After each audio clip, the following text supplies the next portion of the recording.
Ever struggled with self-confidence? Whether you're struggling socially, on the job, or in school, you might be wondering, believe it or not, it has been a common question that has been out there forever. But fortunately for you, I'm going to be talking about some tips to build up your self-confidence and self-esteem today. So stay tuned and let's get started. Welcome to A Woman's Heart podcast. It's a lifestyle podcast, and I'm so excited you're joining me for another empowering message. On the show today, I will be sharing with you some self-esteem and self-confidence building tips to help you keep moving in your life. So what is self-esteem? A lot of people is it self-confidence? Is it self-esteem? What is it? Basically, self-esteem is a general feeling you have about yourself or your abilities. It's something that people all struggle with, and of all ages, not just young people, middle-aged, seniors. Everybody struggles with it at some point in their life. So after all, we spend a lot of time thinking about our strengths and limitations and image. So we want to start to focus on how can we build up our muscle, that confidence muscle. And I'm going to give you some tips. How you raise your self-esteem. First of all, improving your self-esteem is essential. It will improve all other aspects of your life. And this includes the quality of your social relationships, which can turn into help you boost your self-esteem. It's all connected. It's truly connected. So generally, the higher your self-esteem, the more productive and successful you are. And more importantly, you'll feel the sense of accomplishment. Need some help getting started? Let's go ahead and get started with the tips that I have. I'm going to start with number one, identifying triggers. Identifying your triggers. A trigger is something that causes feeling of low self-esteem. Maybe a person activates this low self-esteem or this low feeling, or maybe there's a particular memory or social media post you get stuck on causing you to belittle yourself. Think back to the times when your confidence was at its lowest. What was the underlying cause? For most people, even the most mundane things can trigger feelings of a lower self-esteem. So I'm going to give you an example. Tension with your family can take such a toll on you and make you feel down. If possible, avoid those situations, such as a relationship doing you more harm or good? That's one. And however you avoid it, doesn't matter.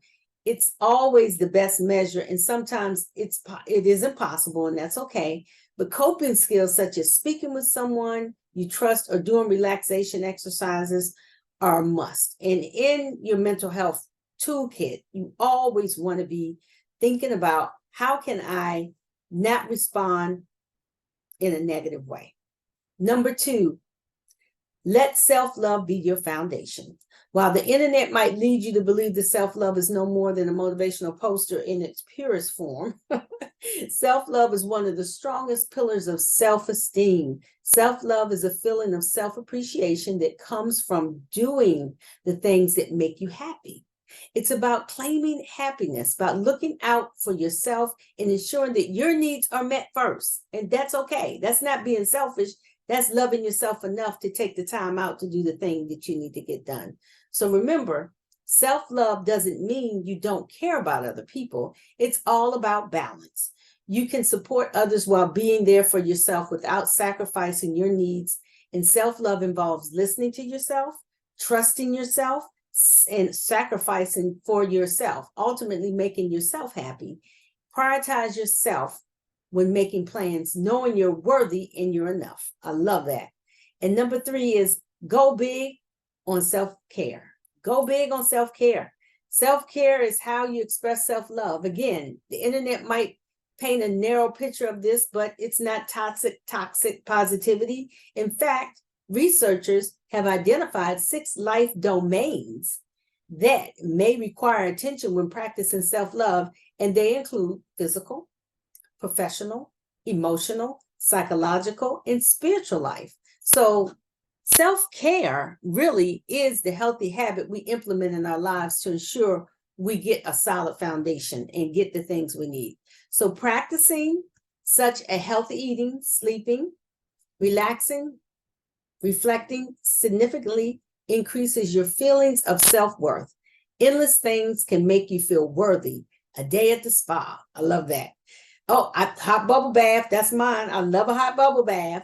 a run, a walk. You can eat breakfast, sit down and take your time. Don't rush through it. Going to the dentist, taking care of yourself, going to the doctor, taking care of yourself.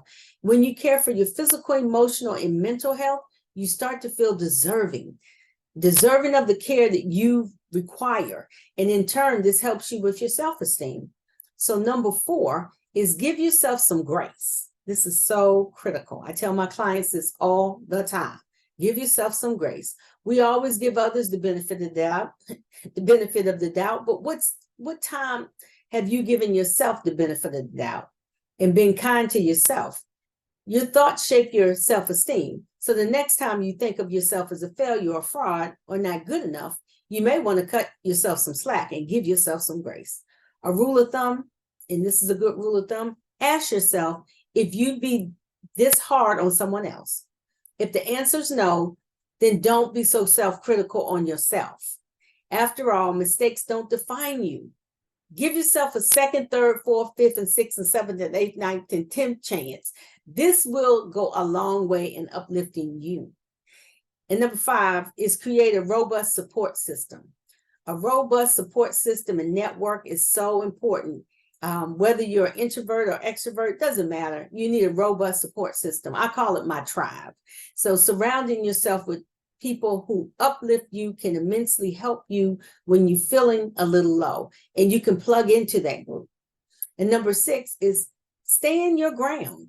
Setting boundaries is so important for you. When your self-esteem is low, being assertive is difficult. Still, taking those first steps to put your foot down or being vocal about what you believe can be a life-altering experience. Besides, pulling off a figurative bandage is often the challenging part of all.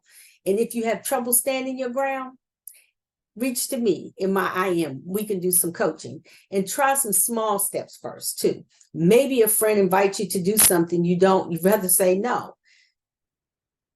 This has happened many times where we say yes and we don't really want to go, or we say yes and we go feeling resentful or got an attitude because we're like, why did I say yes to this? I really didn't want to do it. It's okay to say no.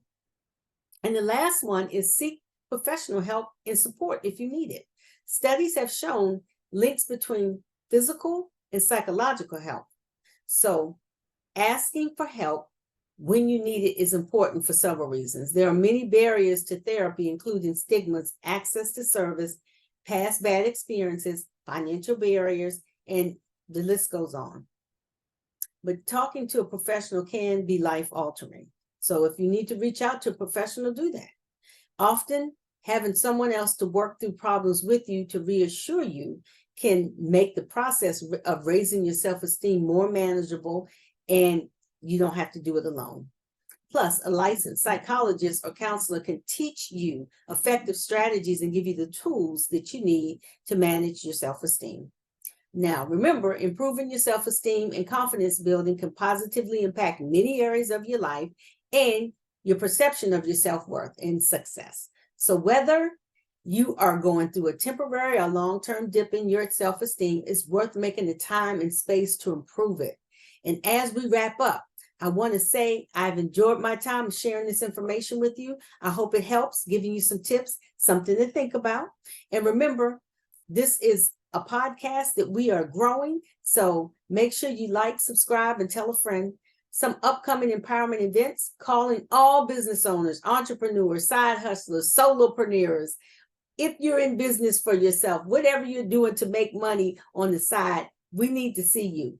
If you're already taking your business to new heights, that's great. But if you want to take them to new heights, join us for our upcoming Unlimited Greatness Mastermind starting on October the 9th at 7 o'clock.